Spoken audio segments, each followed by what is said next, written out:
Hey there, Cheesemeisters, and welcome back to the Peach Pod. That would have been be my love. Yeah. Be my love. Oh, Oh, you missed my spin because you were looking down. That's okay. I tried to do the David Silver spin. No, there's never enough David Silver spinning. I am Jeff, and a minute is a compliment. And joining me on the other end of the internet is my host. I'm Leslie, and how can you use make love and bimbo in the same sentence? How can you be 17 and say the words make love? It's not the way people talk. It's weird. There's a lot in this episode. A lot. Look, there's a lot in every episode, and I feel like we're at a place where you should just know that. I probably should, but I am slow on the uptake. This is going to be a flaming pile of something. I don't know what, but something insane is going to go on this week. And the things that go on this week are Season 3, Episode 6, Castle in the Sand. Original air date, August 19th, 1992. Tail end of the summer. Senior year starts in 6 days, 23 hours, and whatever Steve said. So we're wrapping up summer. One more summer at the Beverly Hills Beach Club. One more summer of Henry. One more. Is he going to be recruited into the FBI after this summer and we never see him again? I don't think he goes into the FBI. But there's no way for me to know because we never see Henry again. Well, obviously he gets recruited into the FBI. That's true. And then he's like, okay, never mind. I'm going to go into medical school or go back to medical school because there's a whole backstory with Chief Weber. He used to work with Mulder and Scully 100%. Oh, yeah. Yeah. And so, I guess he wasn't able to rebuild his sporting goods store or whatever it was. But it's not because he's lazy and can't be fired. Let's just say that although he did, look, he held a prom in a hospital. And if you don't get fired for holding a prom in a hospital, then I don't know what's happening. I'm pretty sure everyone in that hospital does questionable shit. It's actually the bad place, and it's where all the bad doctors go. Well, yeah, that's 100% true. They start fixing doctors there. Have any of them been fired for anything ever on that program? Because again, I don't watch it. Well, and I only watched 6 seasons, but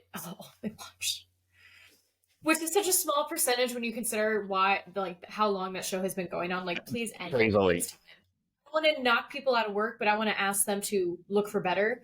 Do something different. Change it up. Do something different. Then again, I understand job security. Mm-hmm. Digital check, baby. I'm pretty sure there have been threats of people being fired, or they're fired for a minute, and then they're like, oh, come on. You bring something to the table. I'm not sure what. You killed this patient because you fell in love with him, but you bring something to the table. Yeah, I know actors have been fired from that show, but not doctors from that hospital. So no, they don't have the same.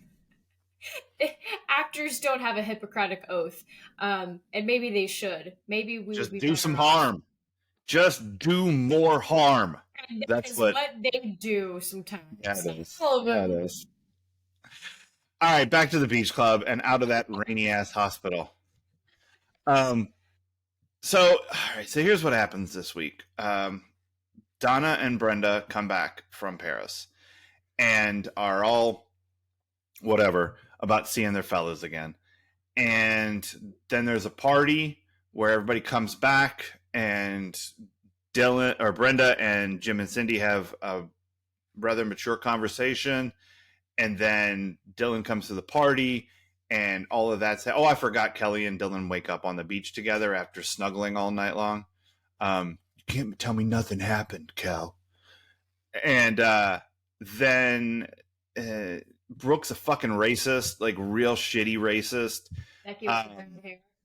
Uh, and the little boy loves Andrea. She's breaking hearts all summer. First Jay, get to Houston, Republican. And why do so many Republicans come to this beach? I don't understand. It's weird. It's definitely setting a precedent like, oh, only Republicans are only rich people. And it's like, well, that's not true. Right.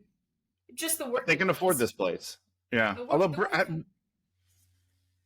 it occurs to me, what is Brooke doing all summer? Like, she got nothing going on. She's just hanging out at the beach club with Brandon the whole time.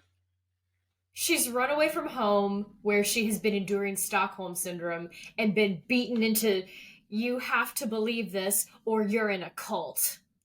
I think that maybe this is her Rumspringa. Like, she's just, like, she got released for 6 weeks to go live the world and decide whether she wants to come back to the fold or not. And she was like, you know what? Jews. And you're like, okay, you can go back. Just go on back. Go on back, Brooke. You can just go talk to your dad. She thought going to a ritzy beach club was the way to experience liberal life. And I can tell you it is not. I have never once been part of a beach club. Then again, I'm from Indiana, so. Yeah, I mean, she got to play in the sand a lot, and that's fun. And she got to make out with Brandon. That's fun. She won some volleyball games. But now I think it's just time to, no matter what, say something racist. She took the mask off. Yeah, she did. And what was amazing is under that mask was the same haircut. Yep. Yeah, she's like, oh, everything's the same. Just a little more racist. It was horrifying. So, yeah.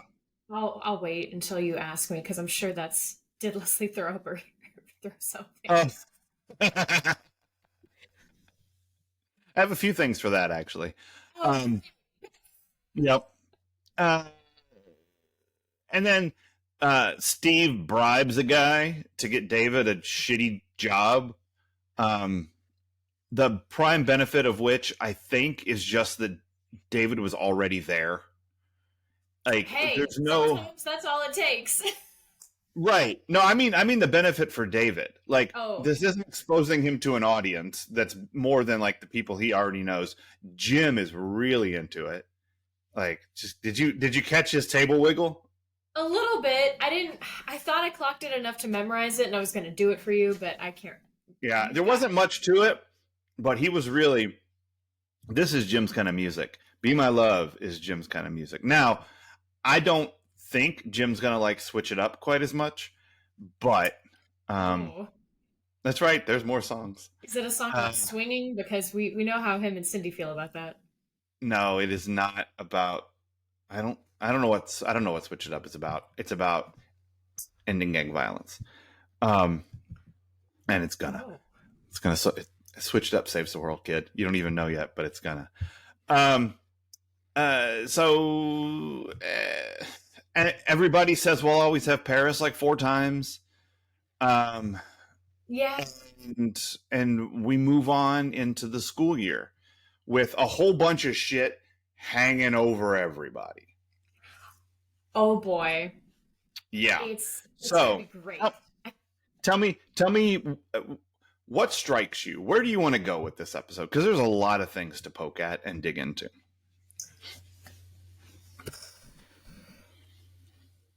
Like before we get into what it was really about, or yeah, well, we could do whatever you want. I mean, I think that there's things that this is really about. All right, but let's start with, did Leslie throw up in her mouth or throw something?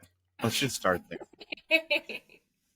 Did you throw up in your mouth when or throw something when Brooke mentioned literally anybody who wasn't her? I threw up in my mouth. Like, I gasped, and I mean, I was horrified. So definitely threw up. It kind of come out of nowhere, right? Like, I mean, not out of nowhere, because we got prepped a little last week for the fact that she wasn't all that awesome. is how that shit happens. You know, you're hanging out with friends, and then someone just randomly says, you know, these people would, or they suddenly say, hey, you know what? People would be upset if we did the Wiz with all white people. And it's like, right. Yeah. that exists. And also, like, what? Okay, well, knock against you for friendship. Right. Uh-huh. Yeah, Yeah. it's difficult to sort of come back from that. And you know, I'm not saying that's how you have to like handle friendships, but like for me personally, like I just don't want that in my life. It's tough. It's tough to have that energy there. Yeah. Yes. It's very poignant. It's very timely, this episode. It is, especially because my nostalgia corner happened yesterday, and we'll get there. Well, yeah, yesterday was fascinating in the land of Jeff. All right, so let's stay with Brooke for a minute. If Brooke, after calling Henry lazy, had just pointed out that he doesn't seem to do anything there but wander around and watch soap operas, I feel like she would have been in the clear. Like, as long as you don't bring up that he's black and can never get fired, which is fucking nuts. I think she's got a point that I'm not sure what Henry's job is, because we've discussed this. Like, he mostly just stands there, looks at people, officiates some volleyball games, and watches soap operas. Yeah, and also Good for work. Brandon to be like, he's my friend. I want to go, no, buddy. Boundaries. Boss? Right. Worker. You know. Right. Also, if he was your friend, where is he next week, Brandon? Right. I mean, none of that. Okay. So Brooke has a go at Henry. At right? everyone. And then she has a go at the blacks and the Koreans being against us, dear Lord. If you think they're not coming here next time something goes wrong, and it's like, yeah. Please. Oh yeah, no, Brooke has some paranoid shit happening in her head. She grows up to be Barbecue Becky. Look, Brooke's dad, who literally, if anyone disagrees with them, they're part of a underworld shadowy cabal conspiracy theory. Brooke's dad lives on 4chan. And he 100% impaled a U.S. senator with an American flag on January 6th, and Brooke filmed it and posted it. That happened. All right, I have to do a Simpsons thing. Okay. There's a phenomenal Simpsons episode, and God, it has Mel Gibson in it, which is a thing. But Mel Gibson wants to do a remake of Mr. Smith Goes to Washington, and Homer watches it and is bored because there's not enough murder and stuff. Because so Mel brings him in to provide notes, and they do an entire remake of it where it doesn't end with like the filibuster and him collapsing. It ends with a riot on the Senate floor where one senator impales another one with the American flag, and they're showing it to the network execs, and one of them is like, he just murdered someone with the flag. And Homer goes, it was symbolism. He was mad.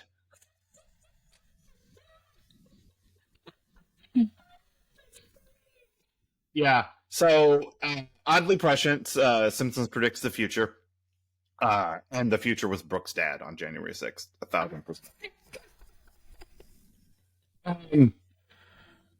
Okay. We talked about this a little bit. I feel like we're flying through this Brooke shit, but man, it just feels like he'd just stay here too long, but there's so much to say. Does Brandon have the cure for racism in his pants? And did he just refuse to use it for the good of the world? No, because it's not his job. Yes, it's important that we all learn to educate people, but we also need to protect our own energy. And there are just some people who, I mean, I guess half a snap for the fact that she said, I can change. No, honey, you just want to get laid. Right. There's something about Brandon's lips that make women want to, wreck their lives. might make your hair blow off. Yeah, exactly. Yeah. I don't know. I mean, you're right. It's not his job. And I feel like the answer is, put in that same circumstance, you would not try to fuck the racism out of somebody. I hope What? Do it for your country. Yes! The red, white, and the blue. Come on, Brandon.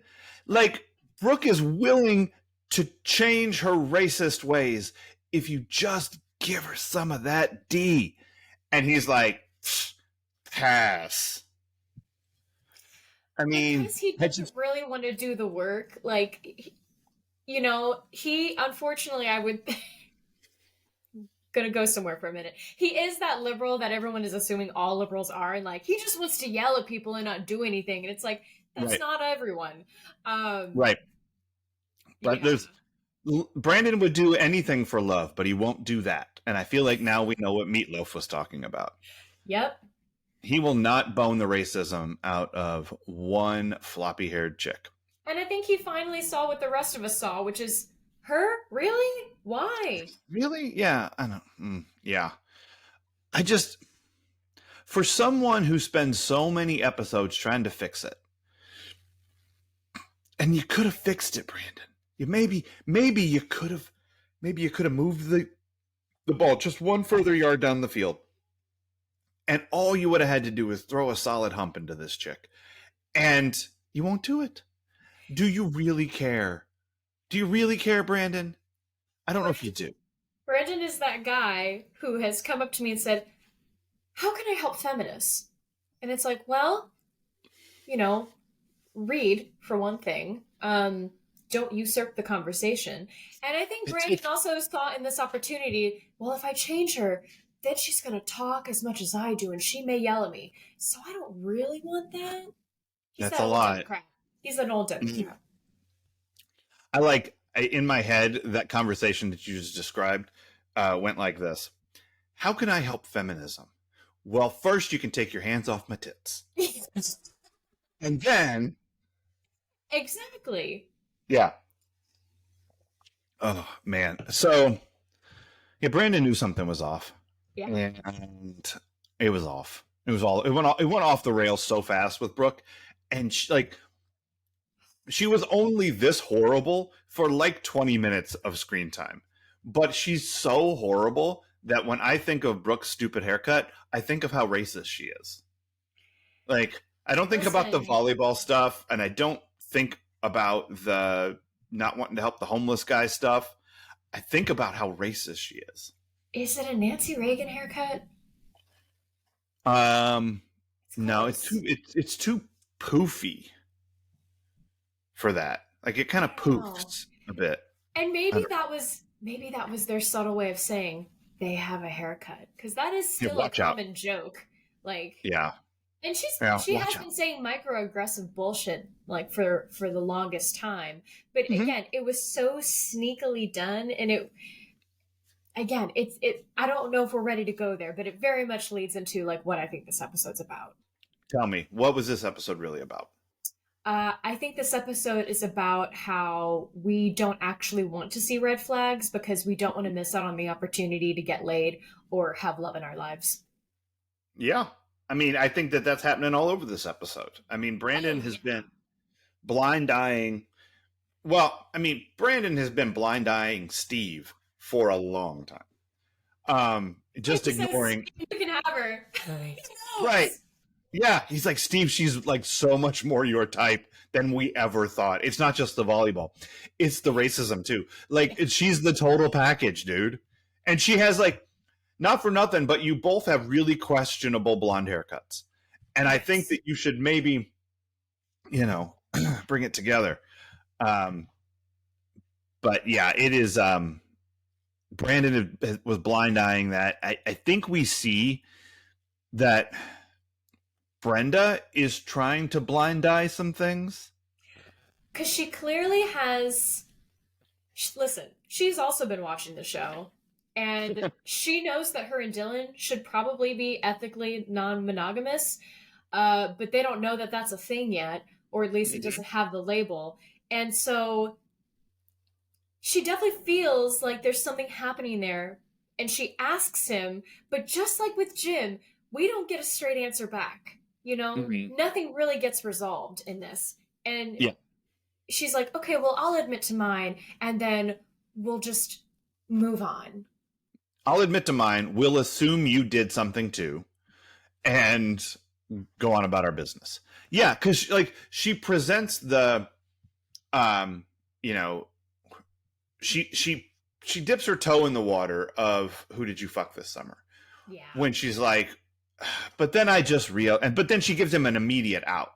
She's like, I wondered if who you were holding while you were looking up at the same moon I was, and then I thought it's probably just because I'm not there. And Because she off doesn't the hook. want to know. She doesn't really want to know. Like, No, blind eye. this is the most mature we're going to see Brenda this season, and then Mm, things are going to unravel, because it's kind of like when you achieve a new level of zen and you think, yes, I'm finally here, nothing right. can hit me where I am.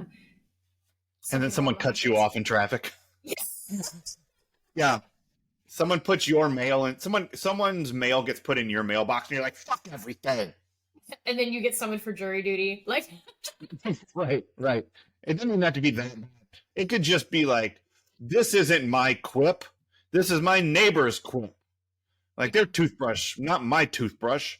But don't use it. Then some bullshit happens on The Bachelor, and you're like, why don't you see stuff? Right. Yeah. Exactly. Um.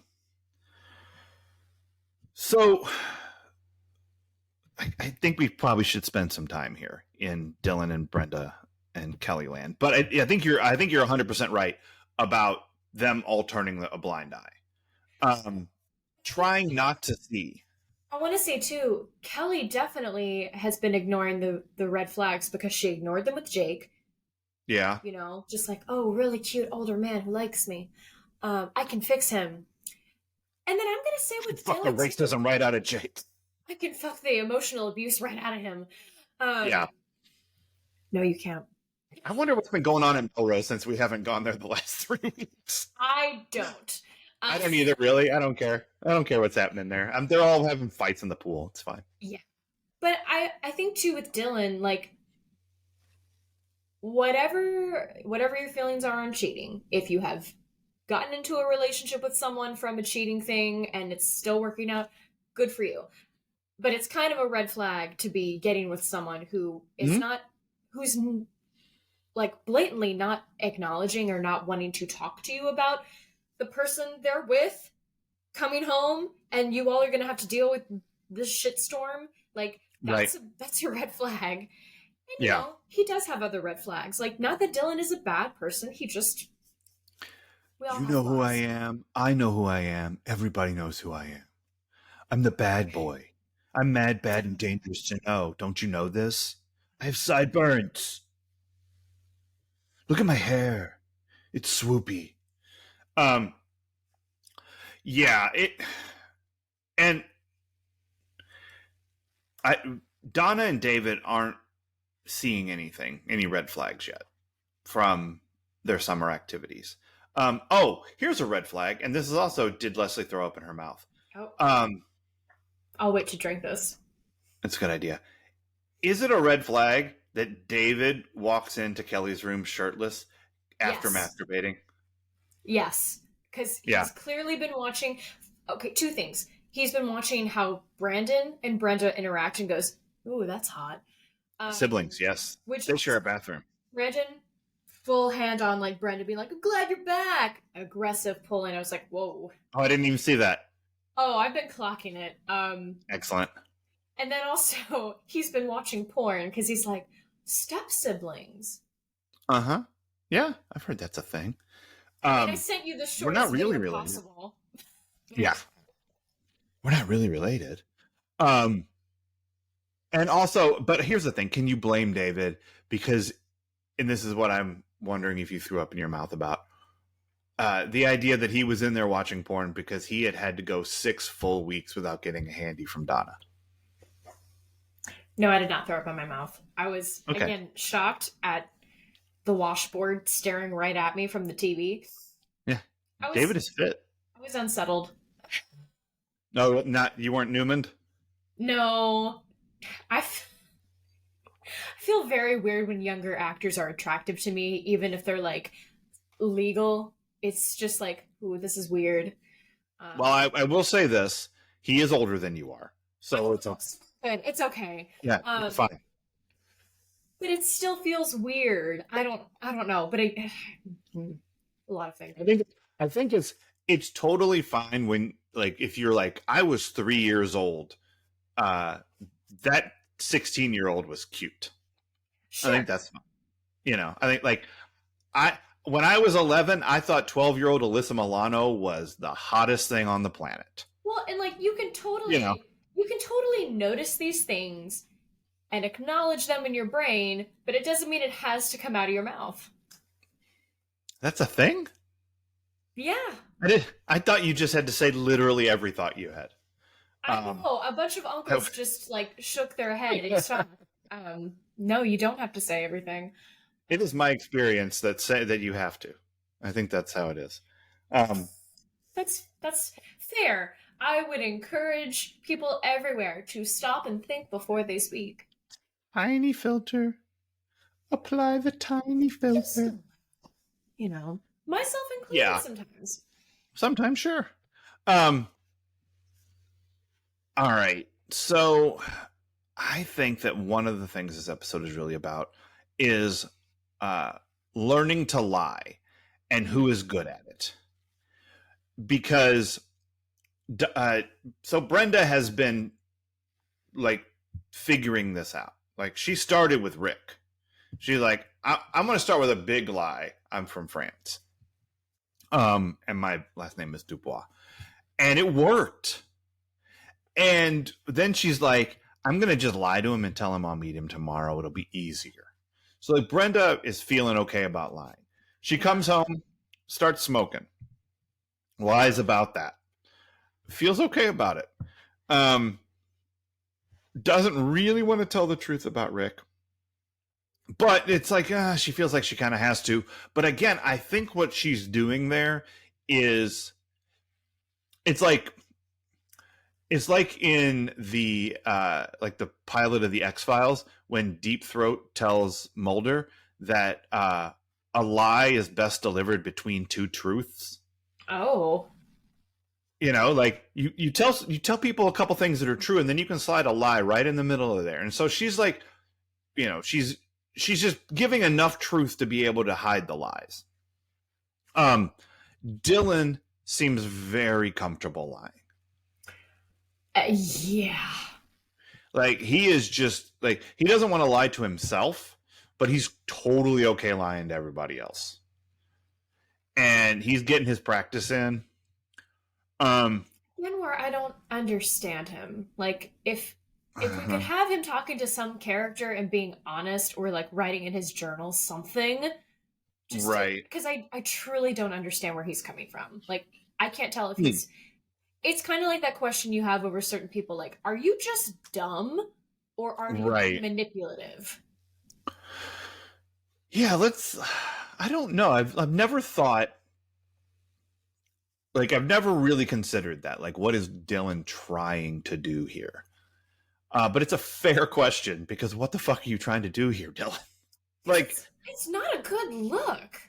No, it's a real you've created this whole situation now that you're just going to have to live with. Like there's now this weird cloud.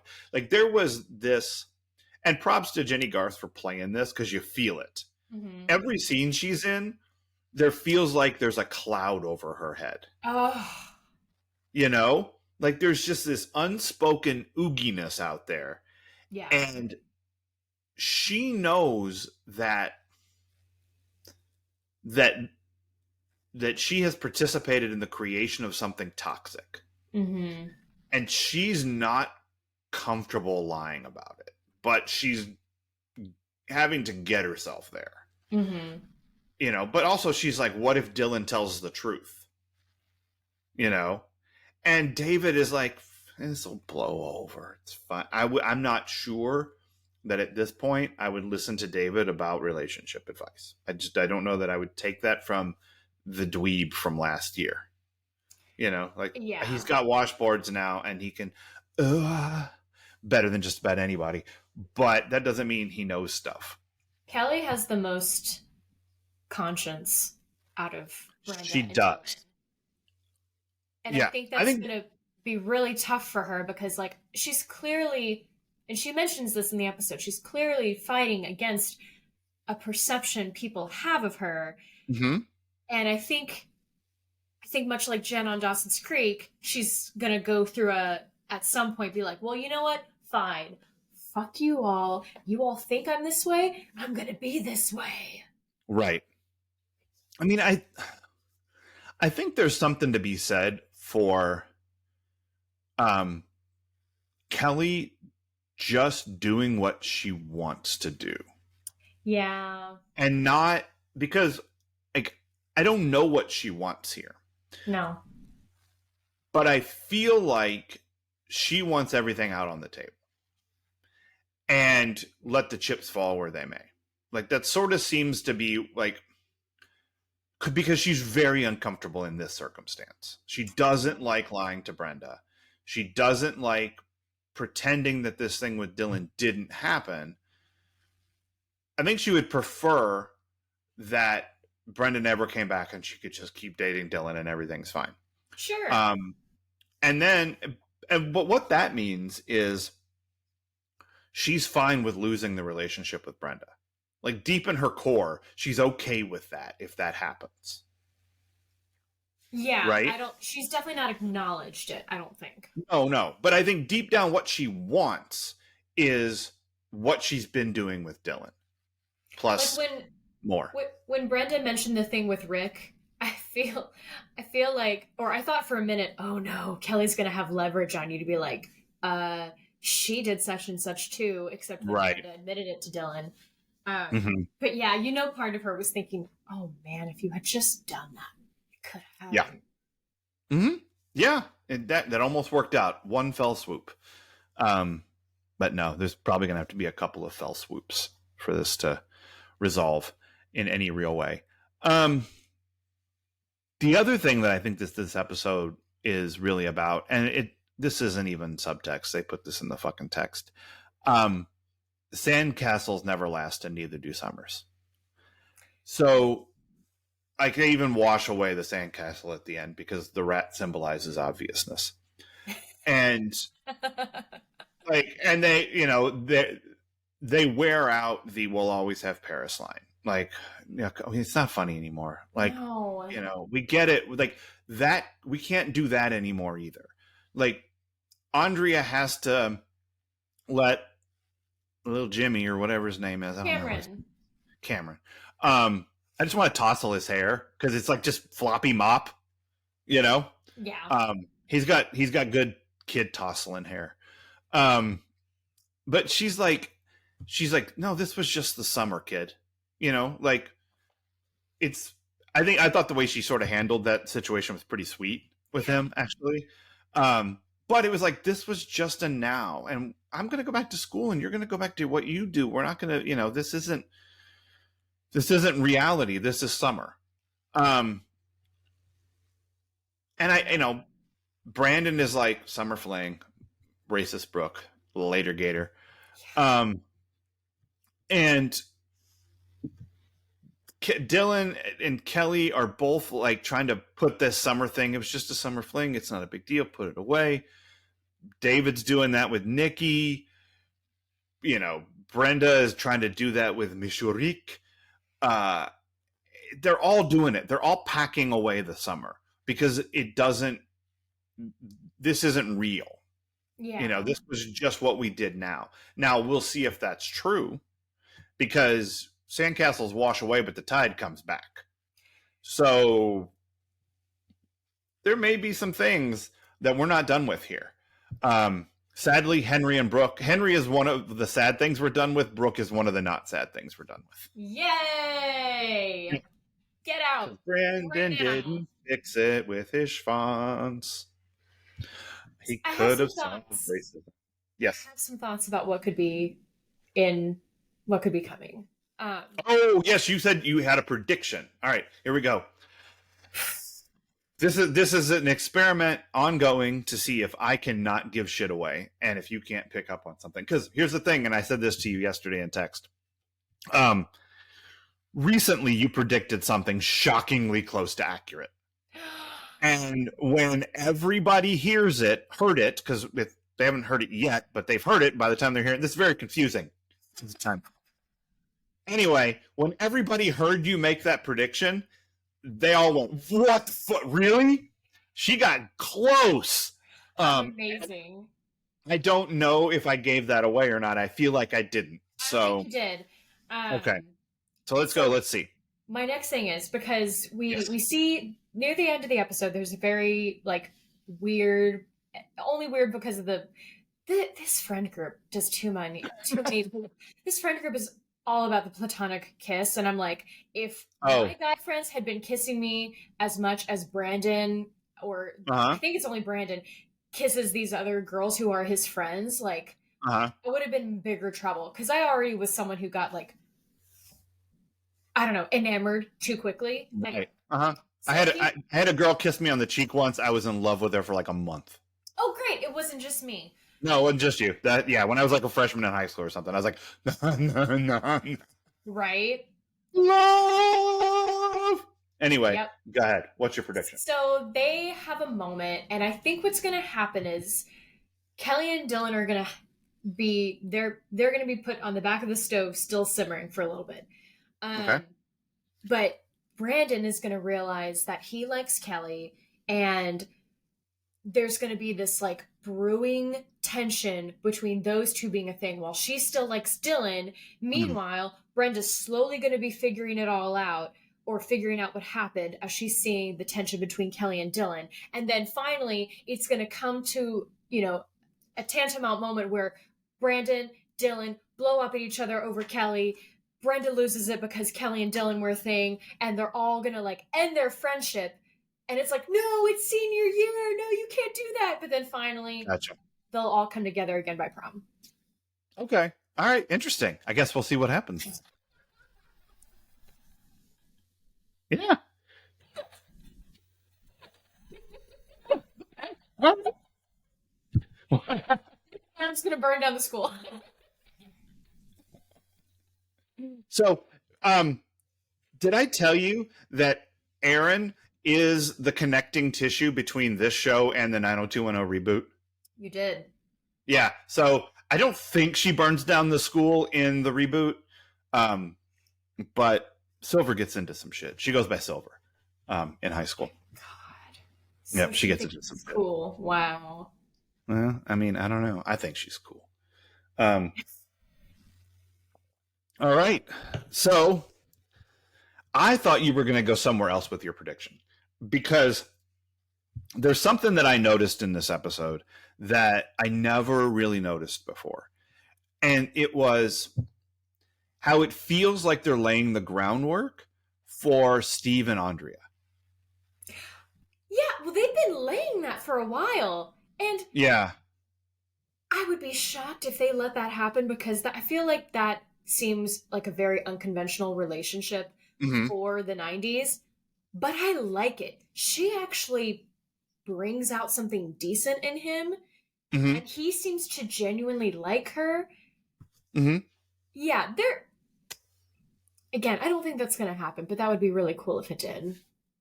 Yeah, I was thinking about what I know happening this season in the context of this, and I was like, like maybe they are planting that seed here. Now, whether they pay it off or not, I'm not going to say, but maybe that is a germ. I wish they would. I think that would be a really cool thing to do.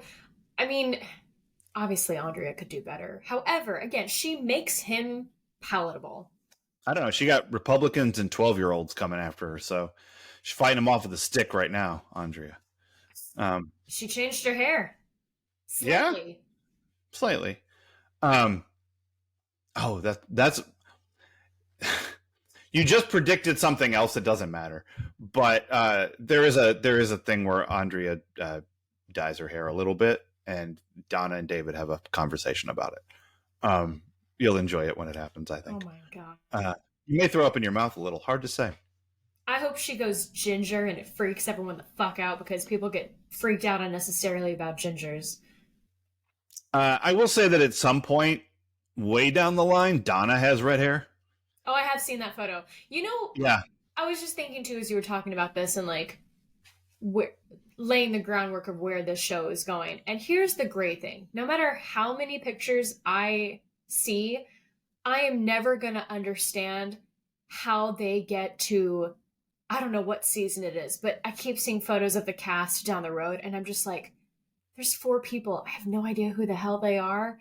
And sure. And I'm averse to them because I'm like, right. Belong here. Yeah. Who are you? And of course, then I'll see little ads too. They're like, this person's stirring up drama or could split the friend group. So automatically, I don't like him. Oh, sure. Gotcha. Yeah, there are people who end up in the opening credits where like over the years where you're like, boy, that character sucks. It's just, they are a lame stain. Well, and I don't know if other people have this problem or if we have this problem as much anymore, but like I know when Grey's Anatomy's original cast started breaking away and evolving, that was one part of why I wanted to leave or stop watching the show, because it's like you fall in love with an original cast, and yet it is natural for a cast to evolve over time because friendships change. Yeah. But we all want our life to be like Friends or The Office and just have the same 10 people we hang out with. At least I do. Yeah. Yeah. And I mean, I do think that that's a thing with this show where it's like, can we keep them in high school forever? Because that's working. And no, you can't. They have to, because they're already, some of them in their 30s at this point. Like, you just can't continue to be 17. So it has to evolve. Like that has to happen. And your mileage will vary on how much you enjoy that evolution. And it is a good thing. Like, the friends that I have now from high school are actually people I wasn't really friends with then. Sure. Yeah. I'm not, I don't know if I'm for the better for it or not, but probably for the better for it. Sure. Yeah. Yeah, I agree. All right, we haven't really talked about David Silver's music career very much in this episode. Oh my. It's a career. I thought I had a career at that point. He has a manager. That's all it takes. Oh my God. What does a manager do? Because I'm pretty sure it's not try to produce your record in a cabana. So I actually have a manager. Yeah, and does your manager suggest like that you should put a bridge here? No. I mean, a manager, I feel, and I'm going to make someone scream if we suddenly have agents listening to this, but they help you find more auditions. And they also, I mean, they do kind of help manage your schedule, but we don't have a busy enough schedule. Right, for that, yeah. Good. That's right. But they are different. In fact, I want to clarify with my associate here real quick. Yes, check his feet. I will. What is the difference between an agent and a manager? About 4%.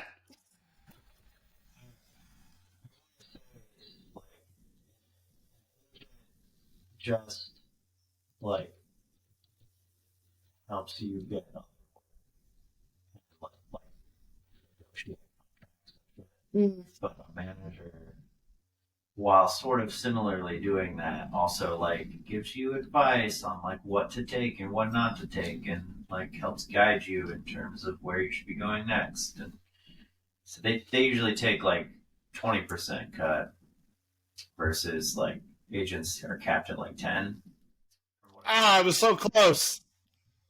So here's my hot take, everyone. Yeah. Agents and managers are basically the same. This business is bullshit. No, don't let anyone tell you any differently. anything they try to sell you on that you need, you really don't, because at the end of the day, you can have every single thing in the audition room, perfect, all the source material saying, this is what I do, this is how professional I am, and they will take Well, like that. And okay. I realize now I did this for an audio platform. Like they will glimpse Oh. your resume, barely glimpse your resume, and then not toss it. I've never been in that mean of an environment. But like none of it matters. If you don't look like what they want you to look like in the room or what they're envisioning for that role, it does not matter. You could be Meryl Streep in the room. It does not matter. Right. Unless you are Well, Meryl I guess that's why I never got into this business, babe. And by the business, you mean the industry. That's exactly what I mean. I like that Steve told Henry about the business like 3 times, and Henry was like, "Fuck your business." I know. I got a clam bake to set up, and Try Days of me. Our Lives is on. Yeah, Henry has a real solid crossed arm stance. Oh, I was thinking of, well, he does, but then I was also thinking of Steve when the guy's like, you don't have enough money. He goes, try me. Oh yeah, you have no idea how much money I have. Have you met my mom? She's Samantha Sanders. Yeah. I'm bankrolled, deep pockets. This is why people want to be with me, because of my mom. Yeah. There's a little bit of David that is smart enough Mhm. here where he's like, you're fired if you don't get me a gig. Also, stop trying to tell me how to construct a song. I don't think that's your job. And also, you don't know anything. Yeah. Like, this is the first time I've ever heard you express an opinion on music, other than you liked REM when your gold digging girlfriend was with you. Yeah. I don't know, a couple of wavy lines. Sorry, Ghostbusters. But he's not smart enough to go, I definitely shouldn't have a manager who's a senior in high school. Shouldn't do it. This is real dumb. Steve doesn't know anything. Why am I even talking to him? You know? And it's Yeah. not like, this isn't the same David from the pilot who was like, hey, big guy, let me wear this football helmet and drive your car. Like, he's not trying to please. He's not like, he's giving advice. He's learned the art of leveraging and negotiation. Yeah. Although I don't know what David gets out of this other than like the chance to dance at the beach club. Like, he had to put on different clothes and do exactly what has been doing all summer, 8 feet away from where he's been doing it. Like, that's the Also, only difference for him. You would be burning up in that outfit. I know that shirt looks It'd be like warm. thin silk, but it's black, man. You would be burning up in the LA sun. It would be tough. Yeah. But that shirt was definitely silk. Okay. Thumbs up for that silk shirt. Because David was looking fly up there doing his dance moves. Sure. And so, all right, who do you think is a bigger fan of David's music, Nikki or Donna? Nikki. I think Nikki Donna did not say, do you know I want your sex? And even though she was impressed by like, oh, he's sounding much better. I think she's also got that like artistic girlfriend thing where she is supportive, of course, but she also doesn't want to tell you when maybe there are improvements that could be made. There's a Simpsons thing. Here we go. Where there's a design a nuclear power plant contest for children, and yeah, it's there's this guy who works there, Frank Grimes, or Grimy as he prefers to be called, who hated Homer, and he took this. There was a nuclear power plant thing, and he cut the word "children's" out and wanted Homer to do it so that he could like, look, haha, it's a contest for children, and Homer's in it, haha. But Ralph Wiggum comes up first, and he just has like a Malibu Stacy dream house, and he puts it on the thing, and he's just standing there, and Mr. Burns says a couple of things to him, and Ralph is just standing there, and then you hear Chief Wiggum go, "Ralphie, get off the stage, sweetheart." and there's a point at which I feel like that would be helpful for David sometimes. This was going okay. But it'd be nice if maybe every now and again someone just said, "Ralphie, get off the stage, sweetheart," to David. I will say, I approve of the fact that he's clearly singing in a place that is comfortable for him. Uh-huh. Um, like, it may not sound good, but it doesn't sound painful. And at the end of the day, Right. that's what I care about. If I have to be, He's not straining. I don't want to. I don't want to hear your vocal folds bleeding in my ears. Yeah. Yeah. I don't. David's like, he's fine. He sings these little pop songs. I'm not gonna say he's not good at it or whatever. It's not my thing. I think it's very. That's what I mean more. Like, it's not my thing. Yeah, I mean, but I think the whole thing of David becoming like a musician is very silly, because it's fucking David Silver. Like, it's just, I can't. I guess sometimes you just, if you know someone before they get famous, you can't imagine that they got famous. I had a question to add to this episode. Okay. Who was a bigger douchebag this episode, David or Brenda? Because Brenda, let me give some context. Okay. And even though Brenda was coming off super genuine, I believed her, but there was a part of me too that felt like, and maybe it's because I realized she reminds me of someone that I didn't care for in my class, but it was mostly jealousy. Doesn't matter. But part of what she was saying, like, it seemed like she kept coming back to, guys, something I realized this summer when I was in Paris was how amazing all my friends are, how lucky I am. And I just wanted to. Everybody smokes in Paris. That's what I wanted to throw up in my mouth, honestly. It was like, oh my God. I mean, I think Steve said it best with his face when he's just like, we're just, all right. We were having a moment, Brenda. Why did you have to make it about you? So anyway, that's why I think Brenda was being a douchebag this episode. She had some douchey qualities for sure. For me, I think that Steve is a much bigger douche than either one of them because of his, this is how it works in the business, and by the business I mean the industry. Like just babe peopling and hey, aren't you?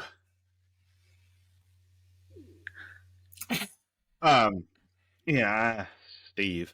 No, there was some clingy douchiness to this episode, and I totally agree. Like Brenda being like, well, when I was in Paris, well, I was actually Rick's tour guide. There was douchiness abounding. Anything else for what this was really about? I don't believe so. No. All right. Well, so what is your nostalgia corner for this week? It's so short and silly, but when they put up that sign for the dot matrix printer, printer. Oh my God, I didn't know that's what it was called. But all I remember is, of course, like my sister loved printing out signs or just printing in general, and of course, I remember, the sound effect, but ripping off the edges. Yeah. That's what we had to do, children. We had to rip the edges off of paper because for some reason we didn't think to print the paper without it. Well, we needed it. That's how the printer rolled the paper through. Oh shit! I didn't know that. Whoops, sorry. Yeah, no, that's how you line that paper up and fed it through that way. I had that. I had a big dot matrix printed graduation sign when I graduated from high school because that was the technology available at the time. It was that was baller if you had that printed out, 18 pages long, dot matrix printout. It is your graduation. Yeah, I had that. Yeah. That's so. No, I had a nostalgia pang for that as well. Okay, my nostalgia corner is yesterday, and here's why. There's two things that happened yesterday that. I know one. You do know one of them. You know about like synchronicities. Yes. Like those, like when you're walking through the world and you just like, here's one that happened this morning. I'm doing my rewatch, walking through the house, and Brenda and Kelly are in the bathroom having the conversation about the smoking, right? And does this smell like do I smell like smoke? Whatever. And I had to pause it because Laura was talking to me about something, and she is lighting some candles, and she's like, "Do you smell this?" And I was like, and she like put this eucalyptus stuff under my nose, and I'm like, "Ooh, yes, 100% smell the eucalyptus." And she's like, I don't really smell it all that strongly. I was like, well, you've been stuffed up for weeks. You've been stuffed up for a few days. I get it. And she was like, all right. So then I unpause, and Brenda says, I'm really stuffed up from being on the plane. Like, literally the next words out of her mouth were stuffed up. And so I'm like, okay, like that doesn't mean anything. No. But that kind of stuff happens all the time. And if you're paying attention to it, it feels like little signposts off the side of the road that say, hey, you're doing the right thing right now. Like, this is where you're supposed to be. Look, we aligned shit. Like, you can see this. Look, here it is. This is for you. It's nice. Yeah. So yesterday I go into a Starbucks, and because I'm meeting a friend for lunch, and I get there a few minutes early. So I'm just going to grab a thing, take a pee, send in the thing, whatever. So I asked the barista, well, first, of course, I walked to the bathroom, and, oh, good, it's got a code thing. Yep. So I walk back out, and I say, what's the code to the bathroom? And the barista says 90210. And I said, fuck you, really? I said, when was that decision? Like, who made that decision? Like, I want to talk to this person. And they were like, I don't know. I wasn't here when that happened, but I'm very happy that it did because I never have to repeat myself. Yeah. I was like, that's awesome. And I was like, that was done for me. Like, I've been to this Starbucks, not in a while, but it's not. It's the one on Lincoln and Roscoe. Okay. Yeah. So a little further down Lincoln. Got it. So sorry, everybody at Lincoln and Roscoe. Now, if you go there, people are going to know how to get in your bathroom. But they should, because it's glorious. And I hadn't been in that Starbucks in a while, but I've been there many times in my life. And I was like, oh, I can't believe this. It's just wonderful. Yeah. So that's the first little synchronicity that happens yesterday. Then I'm running errands, and I got to have my tire indicator light looked at. And so drop my car off, and I walk to a different Starbucks to kill an hour while I'm there. And so I'm just sitting there, and instead of like headphoning in, I'm just sort of I'm listening to the music. I'm going to play on my phone, just whatever's happening around me. I'm going to eat a cookie, maybe 2 cookies. Shut up. Don't judge me. Yum. Yeah. And there was these 2 guys sitting like near me. Yeah. And older guys older than me, probably guys in their 70s would be my guess. And I wasn't listening to their conversation, and I wasn't really trying to, but I was hearing the rhythm of their conversation, and it was just general back and forth catch up kind of stuff. Mm-hmm. But like, the conversation sort of stopped, and there was like a good 30-45 seconds of silence. And then one guy thinks of another topic.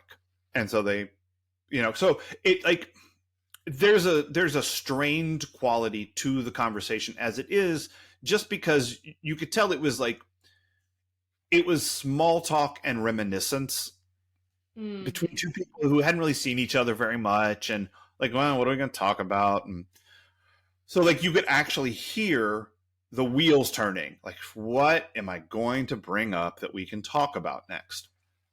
And so like, I heard that happen, and I go back to my business. And then the tenor and tone of the conversation changes a little as the guy closest to me said something that kind of alarmed the other guy. And it was a lot like Brooke's comment about how next time they're coming for us. Like, it was that was, and I don't know who they are in like this person's mind. I don't know what group of people he was talking about, whether it was the blacks or the Koreans or both or whatever. I don't know who he was on about. But it was almost like him saying, that's why I carry a gun, because they're like, he didn't say that, but it was that, right. And then he's like, and the guy's like, why do you even think that? And he's like, because people are awful. And if you don't believe that, then that only requires like 1/10 of a second of logical thinking. It's like, what do you say to that? See, you don't even have a response. And the guy's like, well, no, because that's ridiculous. Yeah. Like that's not, I don't even know how to respond to that. And then they fell into silence that lasted for 2 solid minutes. And it is uncomfortable, but fascinating. Like I'm just listening and I'm like, when are they gonna bail? Like, when are they gonna just pull the Brandon ripcord and get out? Yeah. Because this is not a fun conversation. And then like the non Brooks dad is like, is there a grocery store near here? Like, he went with like, is there a grocery store? Because I got to run some errands. Kind of like that was his. And I thought he was like looking for the speedy exit. Like, because I gotta go. I gotta run some errands. Like, I don't ever want to talk to you again, you fucking lunatic. But they talked about it a little. They talked about grocery stores, and then there was another silence. And then the guy was like, "How about them White Sox? Aren't they terrible?" And that like was a little like they tried for like 10 more minutes to keep whatever this was going without bringing up something that was going to make Brooke say, "Come on, Brandon, I meant as a compliment." Like, it was the same guy. That guy was Brooke's dad yesterday. And I was so... Go ahead. No, I was just thinking, like, you know, because sometimes I do worry, like others, that we write people off too soon. And yet, right, you gotta protect your energy because there's too much shit out there that will drain you. Yeah. And yes, if you're in a place of privilege and you have the spoons to educate others, do it. That's what we need to do. And yet at the same time, you still deserve to, set a boundary for yourself. Like, you can't save everyone and you can't fix everyone. Like, right. Yeah. Yeah. It was, I mean, I kind of admired their moxie trying to keep the conversation going. I'm like, I'm kind of proud of you two for trying, but this is gonna, like, you should probably just stop. And it lasted another 10 minutes. And then they like came up with like I got to run some errands bullshit reason to end this 2 hour. Like, they'd been there for a couple hours. Cause like one of the things that the non-Brooks dad guy said was like, well, we've been here for 2 hours and you haven't seen anything like that happen. And the guy's like, yeah, that's because I look at him. He's like, that's because I stare him down. And he's like, what? You're what? Like, the whole thing was just insane. And I'm just like, I'm going to eat this oatmeal cookie. There was a guy that used to come into my, when I worked at Heine Brothers, now that I'm back home for a few months for a gig. But there was a guy that used to come in packing. Yeah, sure. And I know he was one of those thinking like, well, I'm prepared. I'm a good guy with a gun. Exactly. Yeah. And part of me wanted to enlighten him and say, you don't make me feel any safer. You actually make me very nervous when you come in here. Mm-hmm. Come on, Brandon. I'm a nice person. Yeah, but I didn't want to lose my job, so. No, I get it. Or get hurt. Yeah. Wow, that is cool. What a story, Mark. I had an interesting day at 2 different Starbuckses yesterday.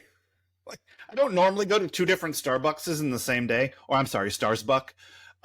It's like calls to talk. You have to pluralize it in the middle. Yeah. Or like attorneys general. Same thing. Starsbuck. Okay. Yeah, I don't normally go to multiple Starsbuck in a day, but I did yesterday. And this is a recommendation for taking your earplugs out, like your AirPods out, and like listening to the world around you, because it can be real interesting. You'll hear some great stuff. Yeah, that was my day yesterday. Part of it. Oh, I met an honest mechanic. How about this? this is neither here nor there, but it's what up. So I dropped my car off because the tire indicator light is on, and I was texting, and I was like, okay, here's the possible outcomes for this, me dropping my car off. There's a nail or screw in my tire, but it's not. You can't be repaired. I need 4 new tires, and that's the only possible outcome.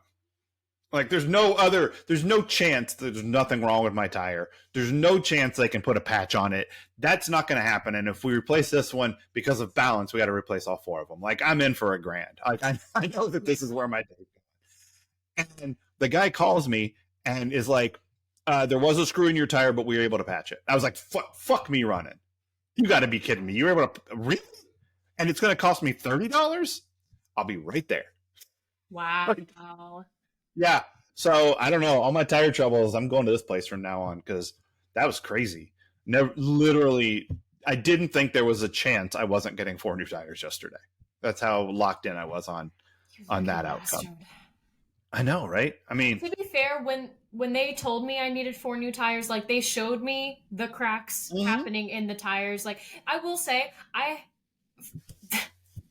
one rare silver lining for New York, I have never had mechanics give more examples and show me to explain, like, so this is what it should look like and this is what yours looks like. And I'm like, well, damn, that doesn't look good. And the fact that you're telling me this and taking the time to show me leads me to trust you. So I'm going to. Sure. And same thing with that day with the tires. Like, it sucked to have to buy 4 new tires. But in the back of my head, I had thought, when's the last time I got new tires? Right. Yeah. No, I wasn't saying, I didn't think I needed new tires. Sure. But I could definitely see myself needing 2 because now the 2 front tires aren't the same anymore. Like, and I could see that happening. You haven't driven across the country twice in the last. That's true. 5 years. Week and a half. Oh my God. Oh. I know.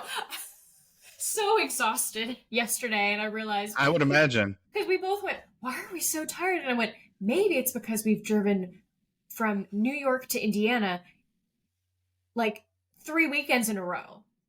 Yeah. It takes its toll. It does. Done with that for a while. Good. So, who is your Steve Sanders Memorial Worst Person of the episode?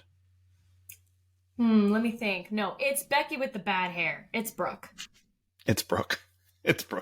I want to shit on Steve for, like, just trying to, like, strong arm people into, like, giving David a music career. But it's really hard in the face of how horrible Brooke is. Yeah. Yeah, racism. Racist, you take the cake. Yeah. I mean, wow, man. Take your shit cake and get out of here. Yeah, that's rough. But we get to put Brooke in our rearview mirror. Take your weird and get out of here. Because next week, we are going back to high school. Ooh. Yep, senior year, kids. Next week, I kind of am too, because there's some stuff. I mean, there's a lot of stuff coming. There's maybe some new teachers that we meet, maybe some new students. Is Emily coming back? Maybe some people come back. We'll see. I mean, she's been in there the whole time. Her insurance is good. Hook me up. No shit, right? But yeah, next week, join us, Cheese Meisters, for season 3, episode 7, A Song of Myself.